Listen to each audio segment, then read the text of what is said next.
교육과정 하면 뭐가 떠오르세요? 아마 막 두꺼운 책, 딱딱한 지침서 이런 거 생각나시죠? 근데요, 오늘은 좀 다르게 접근해 볼까 해요. 교육과정을 그냥 문서가 아니라 우리가 앞으로 만들어갈 미래를 짓는 건축 설계도라고 생각하고 한번 들여다보는 거죠. 자, 그럼 바로 이 질문부터 시작해 볼까요? 교육과정이라는 게 말이죠. 한번 딱 정해지면 절대 바꿀 수 없는 그런 법전 같은 걸까요? 아니면 교실 안에서 선생님과 학생들이 함께 만들어가는, 뭐랄까, 살아있는 대본 같은 걸까요?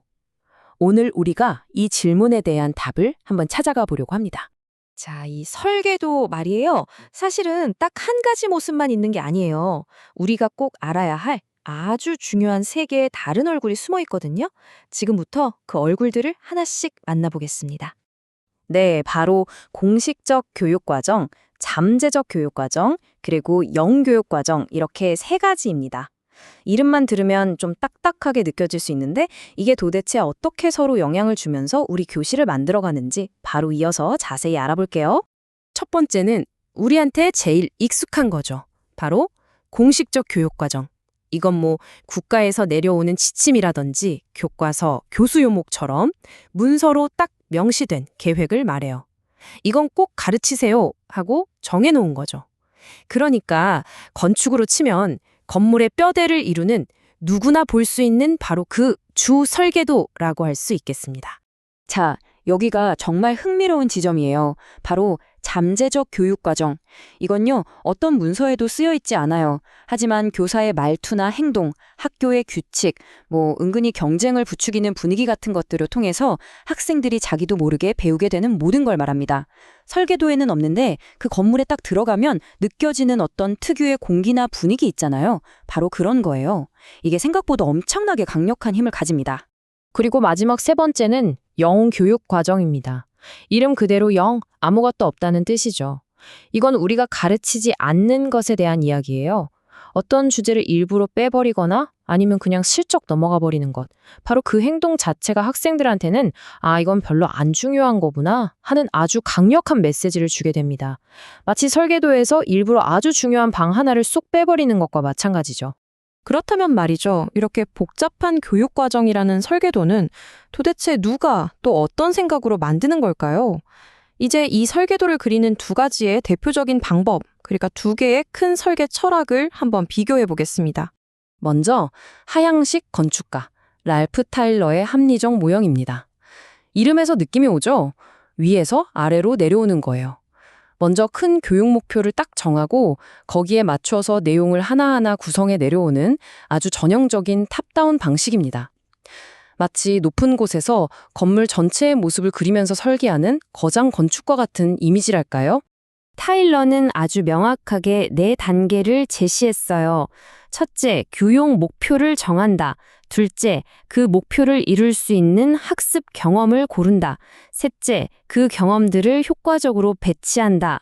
그리고 마지막으로 목표가 잘 이루어졌는지 평가한다. 어때요? 굉장히 논리적이고 체계적이죠? 그래서 이걸 고전적인 표준 매뉴얼이라고 부르기도 합니다. 그런데 힐다 타바라는 학자는 전혀 다른 생각을 했어요. 이른바 상향식 건축가죠. 타바는 반대로 현장에 있는 교사가 우리 반 학생들의 필요에 맞춰서 수업 단원을 먼저 개발하는 거예요. 그리고 그게 하나둘씩 모여서 전체 교육과정을 이루게 된다는 바텀업 방식을 제안했습니다. 마치 현장에서 직접 벽돌을 쌓아 올리면서 집을 완성해 나가는 그런 역동적인 장인의 모습이 떠오르네요. 자, 이 표를 보시면 두 모델의 차이가 한눈에 들어오죠. 타일러가 국가나 사회 같은 아주 큰 단위의 목표에서 시작하는 연역적 접근이라면 타바는 교실이라는 구체적인 현장에서 시작하는 귀납적 접근이에요. 그러니까 한쪽은 행정가가 주도하는 표준 매뉴얼에 가깝고 다른 한쪽은 교사가 주도하는 역동적인 접근법이라고 할 수 있는 거죠. 자, 그럼 이제 설계 철학까지 봤으니까 이제는 그 설계도에 들어갈 구체적인 재료, 즉 교육 내용을 어떻게 고르고 선정, 또 어떻게 배치해야 하는지 조직 그 원리들을 한번 살펴볼게요. 훌륭한 건축가가 좋은 재료를 신중하게 고르고 효과적으로 배치하는 것과 똑같다고 생각하시면 됩니다. 교육 내용을 고를 때는요, 크게 4가지 원리를 생각해야 해요. 먼저 학생들한테 배울 기회를 충분히 주는가, 그리고 배우는 과정에서 만족감을 느낄 수 있는가, 또 학생들이 현실적으로 배울 가능성이 있는 내용인가, 마지막으로 하나의 활동으로 여러 가지 목표를 동시에 이룰 수 있는가, 이 4가지를 항상 저울질해야 한다는 거죠. 자, 재료를 골랐으면 이제 잘 쌓아야겠죠? 내용을 조직할 때는 3가지 원리가 아주 중요합니다. 첫째, 계속성. 핵심 개념을 학년이 올라가도 계속 반복해서 다뤄주는 거예요. 둘째, 계열성. 반복하되 점점 더 깊고 넓게 심화시키는 거죠. 그리고 마지막으로 통합성. 여러 다른 과목의 내용들을 서로 연결시켜주는 겁니다. 이 3가지가 잘 어우러질 때 학생들의 지식도 비로소 단단한 구조를 갖게 되는 거죠. 자, 이제 오늘 이야기의 하이라이트로 넘어가 보겠습니다. 우리 눈에는 잘 보이지 않지만 어쩌면 가장 강력한 영향력을 가지는 것, 바로 보이지 않는 설계, 즉 잠재적 교육과정과 영교육과정이 실제로 우리 교실에 어떤 힘을 미치는지에 대한 이야기입니다. 이 문장 하나가 모든 걸 말해주는 것 같아요. 예를 들어서 과학 시간에 진화론이나 기후위기 같은 주제를 이건 좀 민감하니까 하면서 대충 넘어가거나 아예 가르치지 않는다고 생각해 보세요. 그럼 학생들은 뭘 배울까요? 바로 이건 별로 중요하지 않거나 뭔가 문제가 많은 주제구나 하는 메시지를 그대로 받아들이게 됩니다.